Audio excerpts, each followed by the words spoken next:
سومی بہن، کچھ عقل سے کام لو، کیسی باتیں کر رہی ہو؟ تم جانتی بھی ہو یہ سب کچھ ممکن نہیں ہے۔ کیوں؟ ایسا کیوں نہیں ہو سکتا؟ کیا ہوا اگر ہم کالے ہیں تو کیا میرے گھر گوری بہو نہیں آ سکتی؟ نیلو بہن، تم ہی کچھ سمجھاؤ اس پاگل کو، بھلا کبھی ایسا بھی ہوا ہے؟ وہ اور ہم دونوں مختلف ہیں۔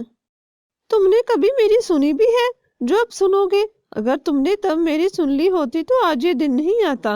تب بھی میں نے کہا تھا نا کہ بطخ کے انڈے چرا لاؤ، ہمارے بچے بھی سفید اور خوش شکل ہوتے۔ اب بھی چپ ہی رہو۔ تمہاری نہیں پاگل حرکتوں سے تمہارا بیٹا بوڑھا ہو جائے گا اور میں اس کے بچوں سے کھیلنے کا سپنا دل ہی میں لیے مر جاؤں گا۔ کالو بھائی، ایسا مت سوچئے، اگر اوپر والے نے چاہا تو آپ ضرور اپنے پوتے پوتیوں کے ساتھ کھیلیں گے۔ بہن، اوپر والا تو چاہتا ہے لیکن یہ میری پاگل پتنی نہیں چاہتی۔ سومی بہن، دیکھو بھگوان نے جس کو جیسا بنایا ہے ٹھیک ہی بنایا ہے۔ تم اپنی یہ ضد چھوڑ دو، جگو کی شادی اپنی ہی برادری میں کرو۔ اگر تمہیں برا لگے تو معاف کر دینا نیلو، تم اپنے کام سے کام رکھو، یہ ہمارے گھر کا معاملہ ہے، ہم خود ہی دیکھ لیں گے، تم یہاں سے چلتی بنو۔ ٹھیک ہے، میں چلی جاتی ہوں، مگر یاد رکھنا تم اپنی ضد سے نقصان ضرور اٹھاؤ گی۔ پہلے بھی تم اپنی ہی ضد کی وجہ سے اپنے 2 انڈے کھو چکی ہو۔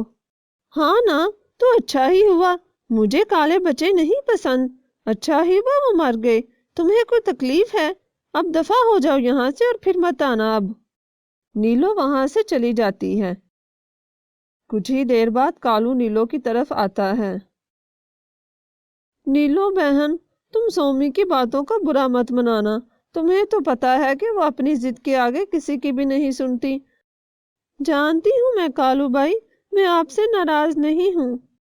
وہ خود ہی بطخ کے پاس جاتی ہے۔ نمستے مانو بہن۔ نمستے کالی، کیسے آنا ہوا؟ کافی دنوں بعد آئی ہو۔ ہاں مانو بہن، بس وقت ہی نہیں ملتا۔ تمہاری بیٹی نظر نہیں آ رہی؟ اپنی دوستوں کے ساتھ باہر گئی ہے، کوئی کام ہے تمہیں اس سے؟ ویسے تو مجھے یہ بات کرنے سب کے ساتھ آنا چاہیے تھا، لیکن مارے خوشی کے مجھے صبر ہی نہیں آ رہا تھا، اس لیے میں خود ہی آ گئی۔ میں تم سے کچھ مانگنے آئی ہوں۔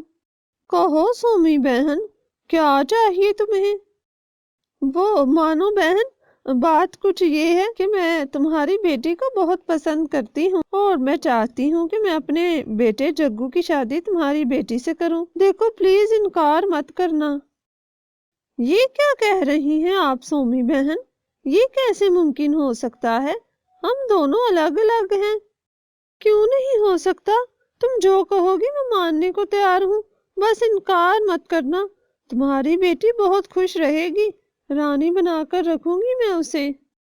سومی، کچھ عقل سے کام لو، ایسا کبھی نہیں ہو سکتا، اور جاؤ یہاں سے۔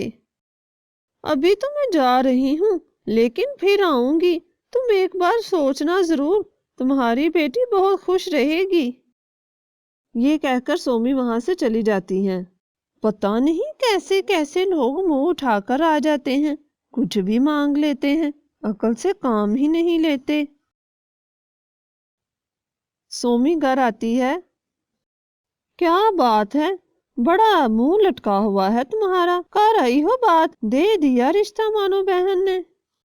میرا زیادہ دماغ خراب کرنے کی ضرورت نہیں ہے، مان جائیں گی وہ، اگر تم لوگ میرے ساتھ چلتے تو ابھی مان جاتی۔ ہم لوگ تو تمہارے ساتھ کبھی نہیں جائیں گے اور تمہارا یہ سپنا کبھی نہیں پورا ہوگا۔ کافی دن یوں ہی گزر جاتے ہیں، کوئی بھی سومی کی بات پر کان نہیں دھرتا۔ یہ کیا، ان لوگوں کو تو میری کوئی پرواہ ہی نہیں ہے، کچھ اور ہی سوچنا ہوگا۔ ابھی جاتی ہوں۔ میری بات غور سے سن لو تم لوگ، اگر تم لوگ میرے ساتھ بطخ بہن کے پاس صبح تک نہیں گئے تو میں بھی کچھ نہیں کھاؤں پیوں گی۔ یہ کیسی بے تکی باتیں کر رہی ہو؟ بھلا ایسے بھی کوئی کرتا ہے؟ ایسے ہی ہوگا تم لوگوں کے ساتھ، تم لوگوں کو کوئی میری پرواہ نہیں ہے نا، پھر میں جیوں یا مروں، تم لوگوں کو اس سے کیا؟ ماں، کیسی باتیں کر رہی ہو؟ ہمیں تمہاری پرواہ نہیں ہوگی تو پھر کسے ہوگی؟ بس میں نے جو کہہ دیا وہی ہوگا، ورنہ میں بھوکھی رہ کر اپنی جان لے لوں گی۔ وہ دونوں نیلو کے پاس پہنچتے ہیں، وہ ساری بات اسے بتاتے ہیں۔ کیا کروں نیلو بہن، مجھے تو لگا تھا کافی دن ہو گئے ہیں، شوق ختم ہو گیا ہوگا اس کا، لیکن وہ تو وہیں کی وہیں ہے۔ کالو بھائی، ہم اکیلے اس کا حل نہیں نکال سکتے، ہمیں بطخ بہن کی مدد بھی لینا ہوگی، ہم فوری اس کے پاس چلتے ہیں۔ تم ٹھیک کہہ رہی ہو، اس کے پاس جانے سے ہی شاید کوئی حل نکل آئے۔ وہ تینوں بطخ کے پاس پہنچتے ہیں، وہ اس کو ساری صورتحال سے آگاہ کرتے ہیں۔ اس کا تو ایک ہی حل ہے میرے پاس، لیکن اس حال سے جگو کی جان کو خطرہ ہو سکتا ہے، یہ بات میں پہلے ہی بتا رہی ہوں۔ ہاں، لیکن اس سے سومی ضرور باز آ جائے گی، اور یہ خیال بھی ہمیشہ کے لیے اس کے ذہن سے نکل جائے گا۔ کوئی بات نہیں بطخ آنٹی، مجھے اپنی جان کی پرواہ نہیں ہے، لیکن ماں کسی طرح سے اس خیال کو ذہن سے نکال دے، میں انہیں یوں بھوکا پیاسا نہیں دیکھ سکتا۔ ٹھیک ہے، تم لوگ کل اس کے ساتھ آ جانا، لیکن یاد رکھنا یہ ظاہر نہ ہونے پائے کہ ہم لوگ پہلے مل چکے ہیں۔ ٹھیک ہے بطخ بہن، لیکن آپ سومی سے کہیں گی کیا؟ وہ یہ ہے نا کہ وہ ضد کی بہت پکی ہے، میں اس لیے پوچھ رہی تھی، وہ مان تو جائے گی نا؟ ہاں ہاں نیلو بہن، تم لوگ بے فکر رہو۔ وہ تینوں گھر واپس آ جاتے ہیں۔ سومی بہن، ہمیں کوئی اعتراض نہیں ہے، ہم تمہارے ساتھ چلنے کو تیار ہیں، ہم تمہیں یوں بھوکا پیاسا نہیں دیکھ سکتے۔ سچ میں؟ کیا واقعی ہی تم لوگ میرے ساتھ چلو گے؟ ہاں، کہہ دیا نا، پرواہ ہے اس لیے ہی چل رہے ہیں۔ میرا ایک دوست رنکو مور بھی ہے، اسے بھی ساتھ لے چلیں گے، بعد میں تھوڑا وزن ہو جائے گا۔ اگلے دن وہ مور کو بھی بلا لیتے ہیں۔ میں تم لوگوں کے ساتھ چلا جاتا ہوں، لیکن پھر جو بطخ کہے گی وہ ماننا ہوگا، وہ اپنی بات کی بڑی پکی ہوتی ہیں۔ وہ سارے بطخ کے پاس پہنچتے ہیں۔ مانو بہن، انکار مت کرنا، بہت امید سے آئے ہیں ہم تمہارے پاس۔ مور بھائی، یہ تو میرے لیے خوش نصیبی کی بات ہے کہ آپ لوگ آئے ہیں۔ ٹھیک ہے، مجھے کوئی اعتراض نہیں ہے جگو کے ساتھ اپنی بیٹی کی شادی پر، لیکن میری ایک شرط ہے۔ کہو بہن، ایک نہیں، ہمیں 100 شرطیں منظور ہیں۔ شادی کے بعد جگو کو میرے گھر پر ہی رہنا ہوگا، گھر جمائی بن کر۔ تم لوگ تو جانتے ہو میری بیٹی اڑ نہیں سکتی تم لوگوں کی طرح، اس لیے جگو کو یہاں ہی رہنا ہوگا۔ سبھی خاموش ہو جاتے ہیں۔ سومی سوچتی ہے، کیا ہوا اگر جگو ادھر رہ لے؟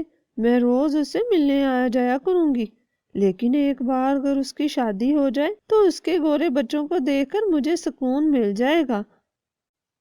ٹھیک ہے، مجھے کوئی اعتراض نہیں۔ پوری بات تو سن لو، اس کے لیے جگو کو میری ایک پریکشا سے گزرنا ہوگا۔ اسے 7 دن کے لیے روز اس تالاب میں آ کر کھڑا رہنا ہوگا، اس سے میری تسلی ہو جائے گی کہ وہ میری بیٹی کے قابل بھی ہے کہ نہیں۔ لیکن بطخ بہن، جگو تو ایک پکشی ہے، بھلا وہ پانی میں کیسے رہ سکتا ہے؟ دیکھو، میری تو یہی شرط ہے، اگر منظور ہے تو ٹھیک ہے، ورنہ تم لوگ جا سکتے ہو، اور آئندہ ادھر کا رخ مت کرنا۔ اس بات پر سب پریشان ہو جاتے ہیں۔ ہمیں منظور ہے، جگو آ جائے گا کل سے، مجھے یقین ہے میرا بیٹا ضرور اس پریکشا پر پورا اترے گا۔ اس سے اگلے دن ہی جگو مانو کی پریکشا کے انوسار ندی میں آ کر کھڑا ہو جاتا ہے۔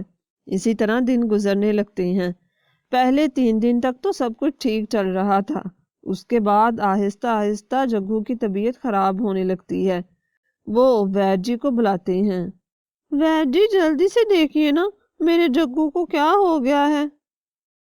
سومی بہن، جگو کی طبیعت پانی میں کھڑا رہنے سے خراب ہو رہی ہے، ہم پکشی لوگ زیادہ دیر پانی میں کھڑا نہیں رہ سکتے، اب کے لیے تو میں نے دوا دے دی ہے، صبح تک ٹھیک ہو جائے گا، اب ذرا محتاط رہنا۔ اگلے دن سومی پھر جگو کو جانے کا کہتی ہے۔ تم پاگل تو نہیں ہو گئی؟ اس کی طبیعت نہیں دیکھ رہی، پھر بھی اسے جانے کا کہہ رہی ہو؟